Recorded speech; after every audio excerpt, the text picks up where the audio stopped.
Whatever happened to Bonfire Night? Is it just that, without noticing, I find my age now starts with a 6 rather than a 1, and the bonfire nights I used to celebrate are, well, somewhat further away than I imagine? Or has the evening fallen prey to our all-consuming desire to sterilise and sanitise and make everything safer than a safe thing? Or am I back to my usual reason of just being increasingly grumpy as I get older?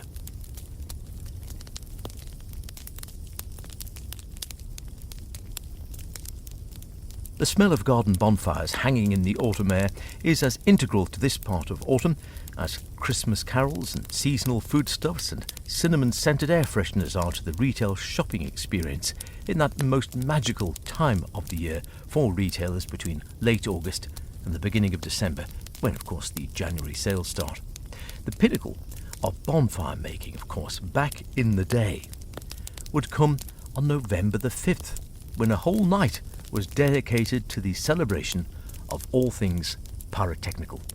Yes, of course, it's dangerous. Fire in all its forms has for millennia enjoyed a simultaneous role as man's greatest friend when tamed and most dangerous enemy when not. You can never make a fireworks night completely safe any more than you could make a TT completely safe. But with some sensible precautions, biscuit tins to the ready, and perhaps more importantly, well-honed parental supervision and intervention where necessary, it was possible, back in the day, it seemed to me, to have a splendid bonfire night with injuries no more serious than a red face, dirty hands, and your entire body from head to toes, and mostly hair, or bobble hat, take as appropriate, reeking of smoke.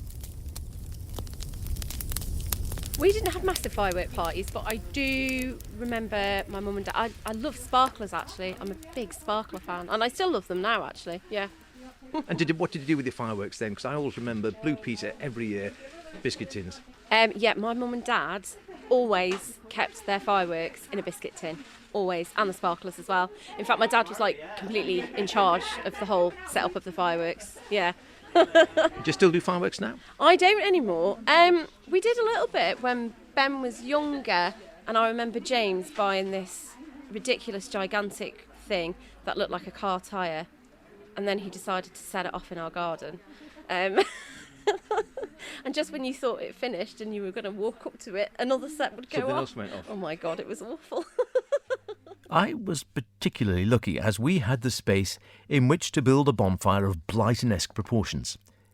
Now, just to clarify here before anyone writes in, I don't honestly recall if Enid Blyton wrote many stories about bonfires, but I'm sure if she did, they would have been jolly big. In fact, the field on which we had our bonfire, now sadly a housing estate, I'm afraid, another reason I expect that Bonfire Night has had its day for many, was large enough, back in my day, to have 3 bonfires. One by the kids at the bottom end of the field known universally as the gooseneck. Those were the kids, now mostly I'd imagine in their 50s and 60s, around Ballacomine Avenue and Ballacomine Drive. Another bonfire by kids in the middle of the field, who would be around Ballabury Way and Ballabury Grove. And one by those at the top end of the field, who would be mostly from Westminster Drive and the surrounds. Each group, of course, vied for bonfire supremacy and would have hidden stashes of rubbish buried in secret locations around the area. We had fabulous bonfires, and in fact, the gooseneck, as it was known, the field that ran down from Ballacomine to the bottom just above Peel Road, we used to have 3 different bonfires on the field, the top, the middle and the bottom bonny, all of which were highly competitive with each other. So you had to guard your bonfire so that nobody would come and steal the stuff that you had to make their bonfire better. And I remember being the appointed guard and was sitting on top of the bonfire in the daytime, the day before Bonfire Night, in a chair, and I remember dozing off to sleep. And I remember waking up a little later with somebody screaming because the bonfire was on fire, because the middle bonfire, a young man was firing Roman candles at us, and one of which had set the bonfire on fire with me sitting on the top of it. And that person, in fact, I won't mention his name because it would obviously be embarrassing, but it was long before he was either a postman or the Mayor of Douglas.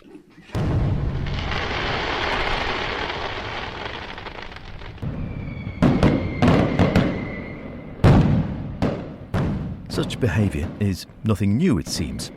Take this story from the Ramsey Courier on Friday, November the 16th, 1934. Fireworks in the Lion's Den. On November the 2nd, two youths named George Lawrence Woodhouse and Stanley Armstrong threw fireworks into the Douglas police station. The police, however, apprehended the offenders and charged them last week with setting fireworks off in the street. The High Bailiff said that this was the first charge of its kind that had been brought before him. Inspector Farragher, if it had happened on November the 5th, no notice would have been taken, but these boys came to the Lion's Den and threw fireworks into the police station. On the boys promising in the future to confine their firework display to November the 5th, they were let off with a fine of 1 shilling and 2 shillings and 8pence costs each. I love the fact that Inspector Farragher said that if the boys had actually thrown the fireworks into the police station on Bonfire Night, November the 5th, no one apparently would have minded. We would go from door to door around our patch, banging on the doors of householders to ask if they had any rubbish we could take away to burn, and many would be happy to oblige and allow us to drag off an old chair or perhaps a cupboard or a wardrobe or a table or boxes of junk from the garage or attic, or maybe just an unpopular relative or two. I imagine such an activity is now an arrestable offence, particularly in the last category, which, to be absolutely fair, I made up. I don't ever remember burning any unpopular relatives. I think.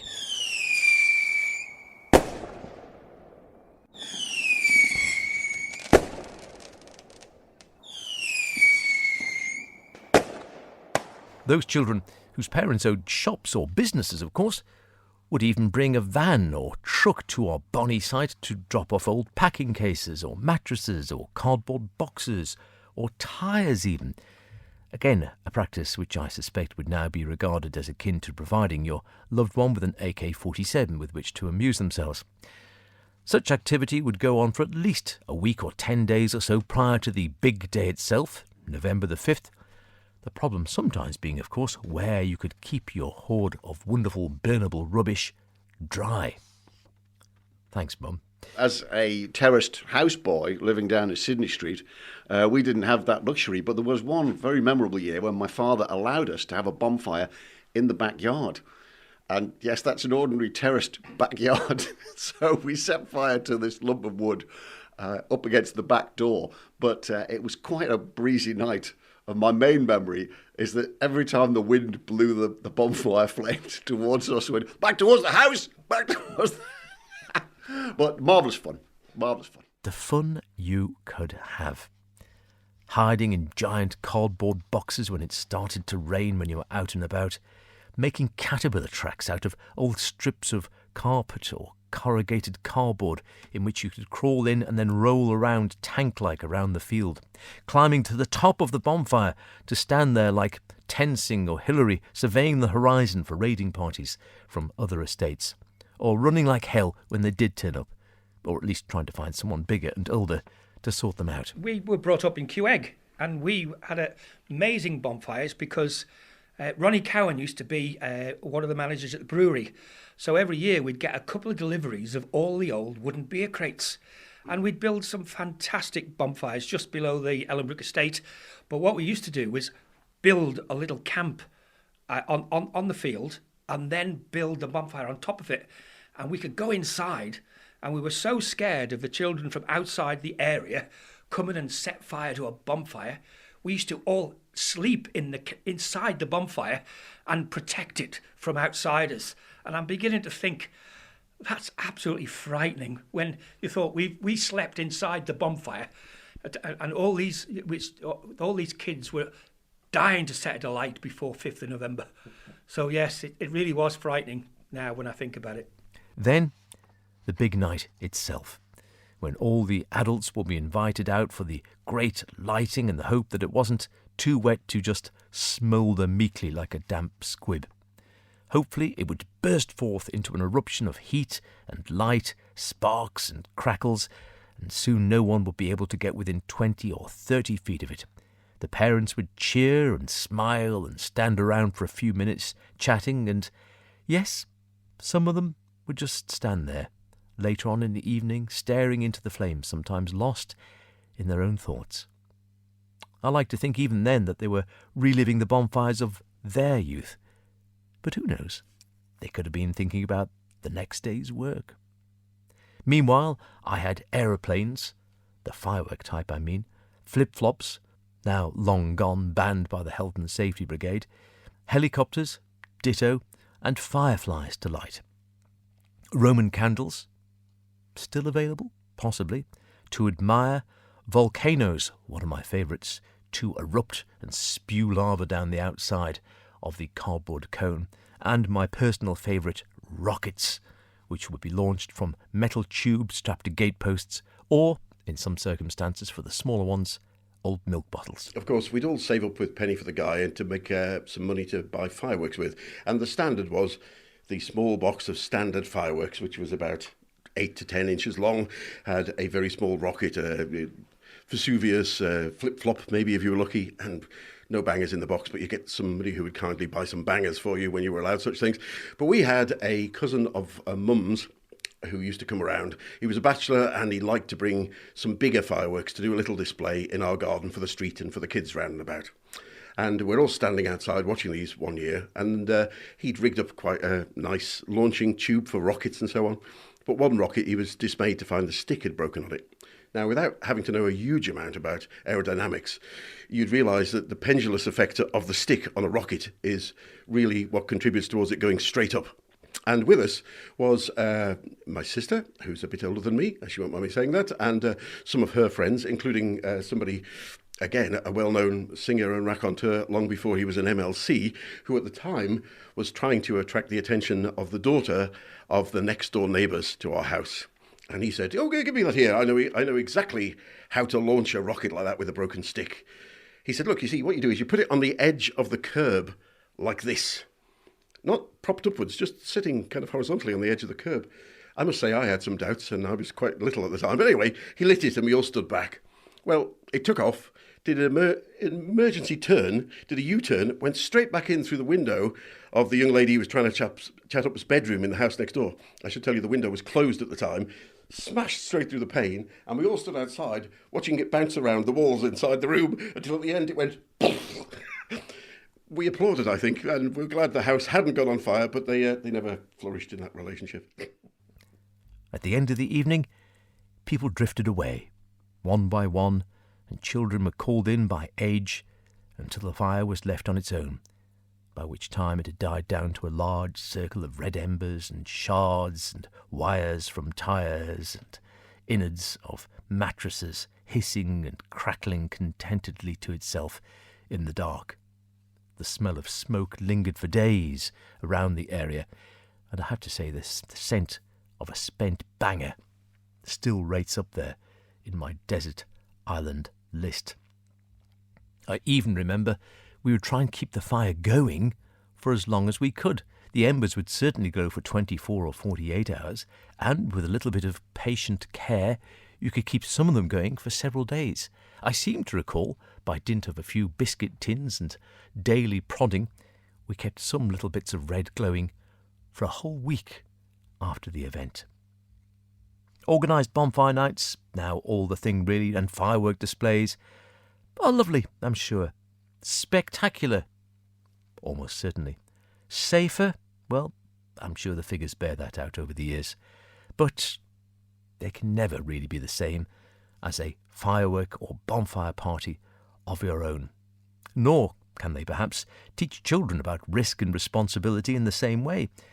Fireworks and bonfires weren't so much the danger as the minority of hopeless parents who couldn't really be bothered or were incapable of keeping an eye on their offspring and ensuring they knew such things. Fireworks, bangers, sparklers, bonfires could be incredibly dangerous if they weren't treated with great respect. That said, I would have loved to have been present for this display, detailed in the Manx Sun of 1878, but not, as you might think, just prior to November the 5th. No, this was an advert on Saturday, the 31st of August.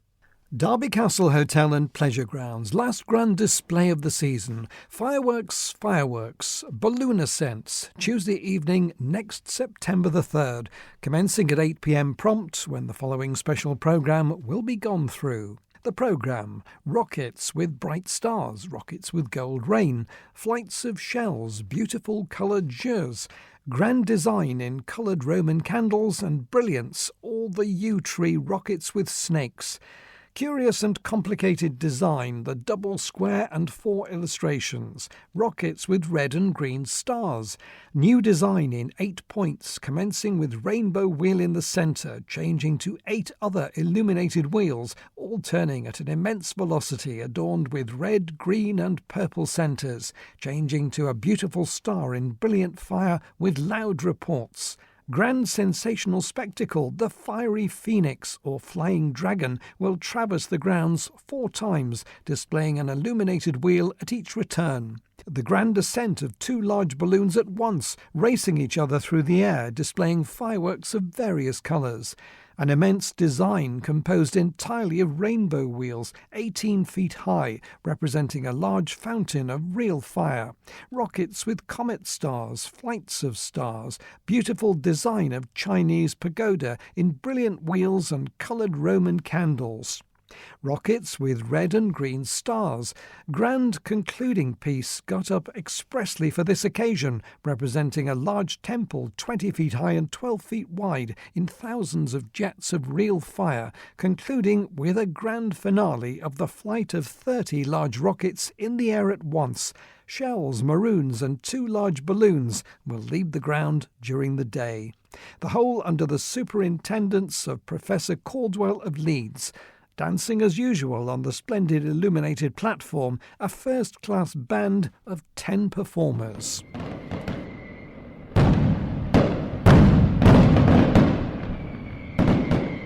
Now that is what you call a firework party, albeit in September. And from the fact that it was billed as the last grand display, we can assume that there were plenty more like them during the summer season. The cost, incidentally, well, according to the end of the article, in order to give everyone an opportunity of witnessing this, the last display of the season, although it didn't bill how many other displays there had been, the manager has decided on having the charge for admission of 6pence. Quite generous, half price, as previously it had been 1 shilling. A generous man, the manager, Mr. W. Lawrence. Or a shrewd businessman. Or possibly both. The use and sale of fireworks, it seems, back in the day was something of a year-round activity, as witnessed by this advert from the Isle of Man Advertising Courier of November the 8th, 3 days after Bonfire Night, 1860. Stock's just coming in. Fireworks. Just received a large supply of fireworks of every description at George Sherwood's Duke Street, the corner of Wellington Street, Douglas. Still, it's fairly academic for many kids now.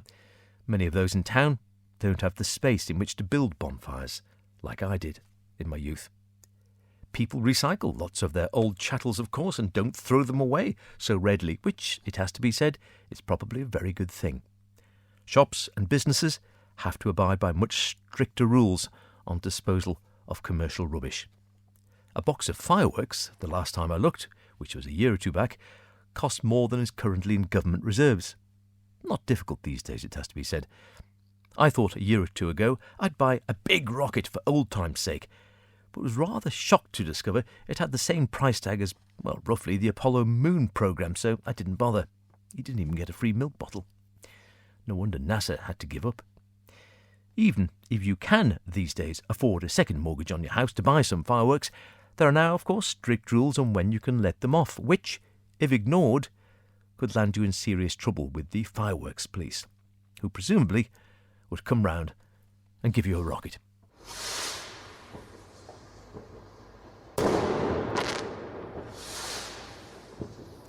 Speaking of which, how about a little riddle for you to solve, with, of course, a bonfire theme. It's from the Isle of Man Times of October the 17th, 1958. Uncle Jack if you remember Uncle Jack, with something of a gunpowder plot conundrum. Uncle Jack says he will award a prize to the best correct entry.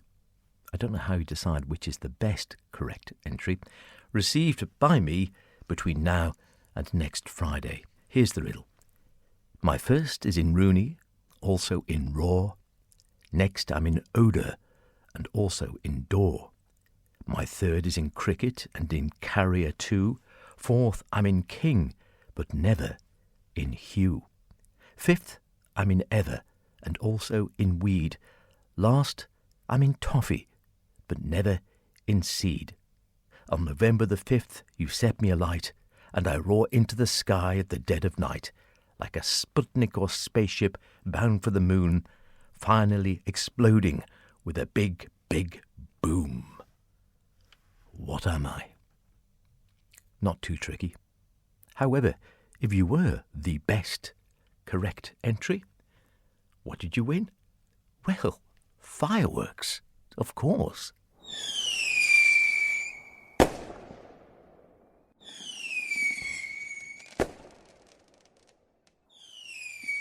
Undeterred, I might just have a little bonfire of my own in the garden.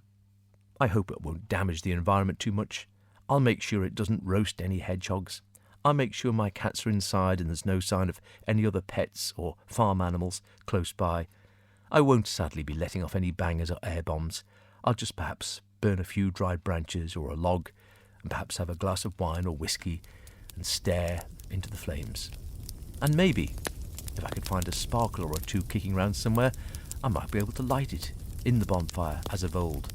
And if it's a still night, I could wander round the garden for a few precious seconds, waving them joyously in the air, watching the sparks fly, or writing my name. Or perhaps I'd just write, "What a shame." And if there's time before it goes out, I think I'm getting grumpier.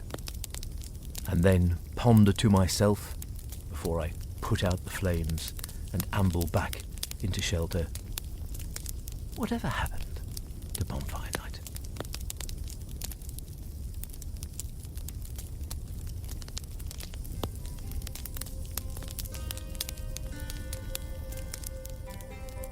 Remember the 5th of November. Gunpowder, treason and plot. I know of no reason why gunpowder treason should ever be forgotten. Guy Fawkes, it was his intent to blow up the king and the parliament. 70 barrels of powder below, poor old England to overthrow.